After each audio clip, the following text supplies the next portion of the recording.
ঈশিতার রান্নাঘরে সবাইকে স্বাগত। আজকে আমি নিয়ে এসেছি পালং শাকের একটা রেসিপি। তার জন্য এখানে গাজর, সিম, মিষ্টি কুমড়ো, আলু, বেগুন কেটে নিয়েছি আর এখানে কেটে নিয়েছি শীষ পালং। শীষ পালংগুলোকে আমি এইভাবে কেটে নিয়েছি। এবার আমি দেখুন এইভাবে ডাঁটা সাইজটা রেখেছি। এদিকে আমি কড়াইতে তেল দিয়ে নিলাম। কড়াইতে তেল গরম হতে দেবো। গরম হলে আমি এখানে দিয়ে দেবো কিছুটা পরিমাণ পাঁচফোড়ন। ফোড়নের জন্য দিলাম পাঁচফোড়ন। পাঁচফোড়নটা একটু ফ্রাই হতে দেবো। এই সময় আমি এদিকে দিয়ে দেবো কেটে রাখা আলুগুলোকে আমি একটু নাড়াচাড়া করে কিছুক্ষণ ভাজতে দেবো। তারপরে দিয়ে দেবো কেটে রাখা বাকি সবজিগুলো। দিয়ে দেবো কাঁচা লঙ্কা। দিয়ে এবার ঢাকা দিয়ে দেবো 5 থেকে 7 মিনিটের জন্য।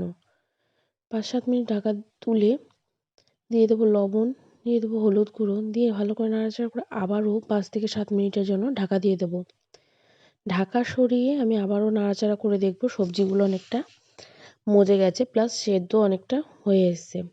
এই সময় আমি দিয়ে দেবো আমার কেটে রাখা পালং শাকগুলো। পালং শাকগুলো দিয়ে ঢাকা দিয়ে দিয়েছিলাম। দেখুন কি সুন্দর মজে গেছে আর জলও উঠেছে অনেকটা। এদিকে আমি ধনেপাতাও কুচিয়ে নিয়েছি। এই যে হয়ে এসছে, এই মুহূর্তে আমি দিয়ে দেবো কিছুটা ধনেপাতা কুচি, দিয়ে ভালো করে নাড়াচাড়া করে নেব। যারা মিষ্টি খাও তারা একটু মিষ্টি ফেলতে পারো। এই দেখো হয়ে গেছে, একদম রেডি। Thank you.